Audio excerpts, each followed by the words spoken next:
Assalamualaikum warahmatullahi wabarakatuh. Perkenalkan, nama saya Iqbal Nudin dengan NPM 2040101157. Di sini saya akan menjelaskan pengembangan produk. Pengembangan produk adalah strategi dan proses yang dilakukan oleh perusahaan dalam mengembangkan produk, memperbaiki produk lama, atau memperbanyak kegunaan produk ke segmen pasar yang ada dengan asumsi pelanggan menginginkan unsur-unsur baru mengenai produk.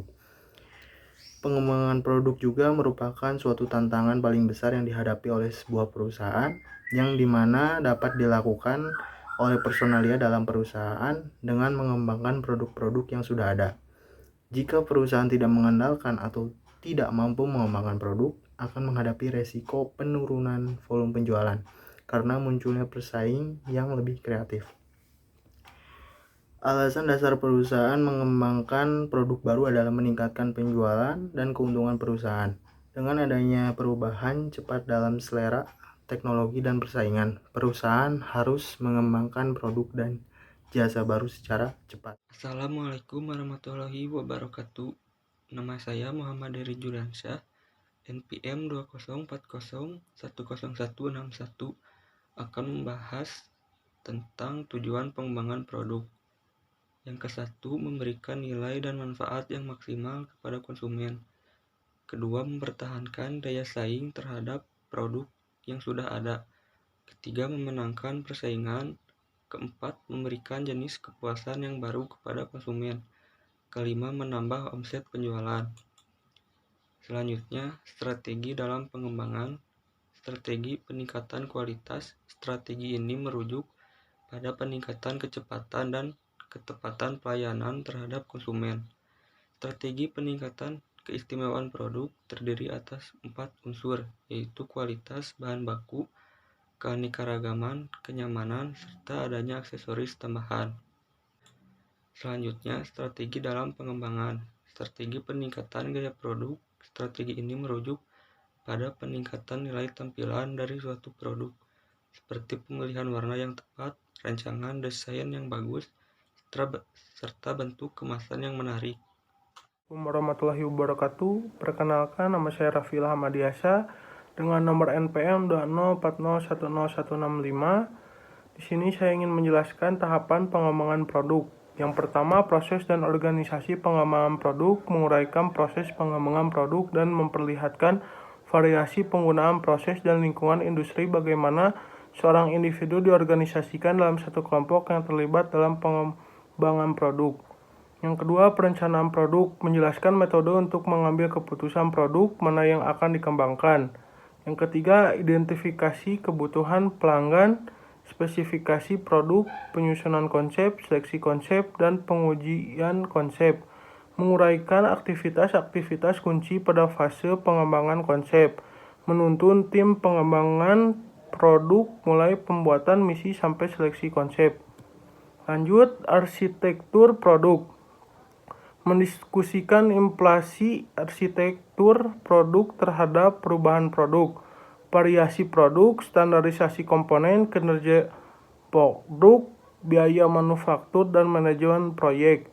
Desain industri, menjelaskan peran desainer industri, isu-isu berkaitan dengan interaksi produk dengan pemakaiannya, termasuk pertimbangan aspek estetika dan ergonomi dalam proses pengembangan produk.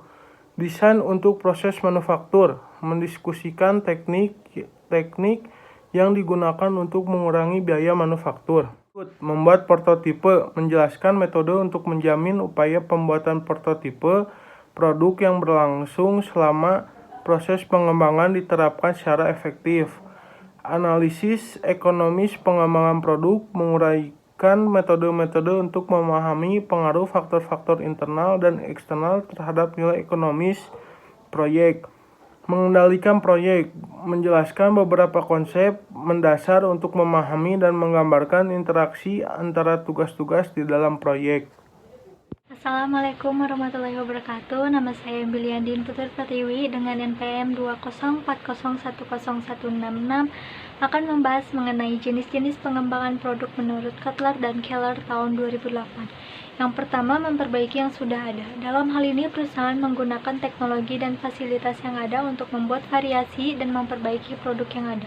Kedua, memperluas lini produk. Jenis pengembangan produk dilakukan perusahaan dengan cara menambah item pada lini produk yang sudah ada. Ketiga, menambah produk yang ada. Perusahaan dalam hal ini menambah atau memberikan variasi pada produk yang telah ada dan juga memperluas segmen pasar dengan melayani berbagai macam konsumen atau pembeli.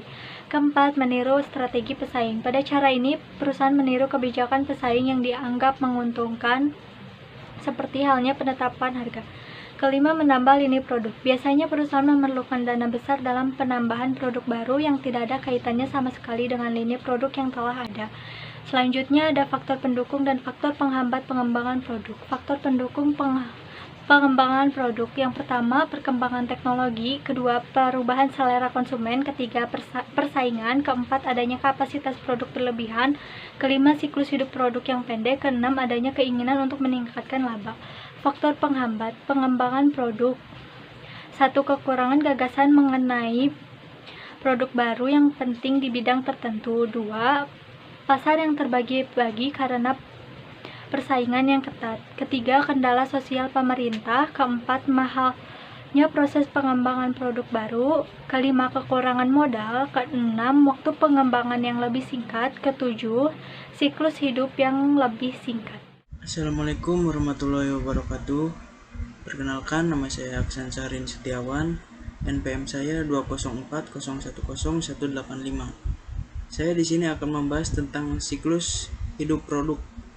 Siklus hidup produk sendiri merupakan suatu siklus yang dialami seluruh produk yang ada di dunia, baik itu siklus hidup yang singkat maupun siklus hidup yang lama.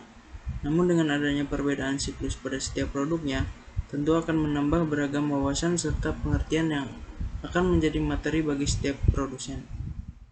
Selain itu, hal lain yang harus dilakukan oleh produsen untuk memperpanjang umur produknya bisa dari berbagai hal, bisa dengan peningkatan kualitas, peningkatan produk yang akan digunakan, serta melakukan berbagai macam strategi yang tentunya menjadi cikal bakal serta cara khas produsen dalam menentukan umur produknya menjadi lebih lama dari umur produk sebelumnya. Dengan adanya pemahaman semacam hal tersebut, maka dari itu produsen dapat melihat serta memasang strategi yang tepat saat memasarkan produksinya.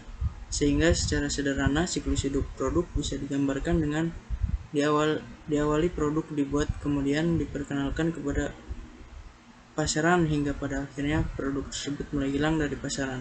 Assalamualaikum warahmatullahi wabarakatuh. Perkenalkan, nama saya Ferry Restunur Faujandi. NPM saya 2040100187.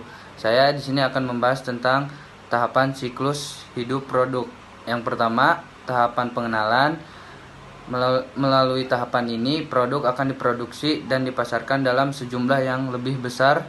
Walaupun begitu, volume penjualannya tentu saja tidak sesuai dengan jumlahnya. Yang kedua, tahapan pertumbuhan.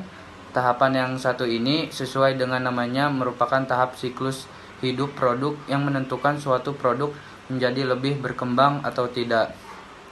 Selanjutnya, tahapan kedewasaan. Tahapan yang satu ini merupakan tahapan di mana produsen serta semua pihak terkait dapat melihat serta mampu menetapkan bahwa penjualan yang dilakukan serta pemasaran yang dilakukan lebih meningkat jauh lebih banyak dari sebelumnya dan untuk kedepannya juga masih terlihat semakin tetap.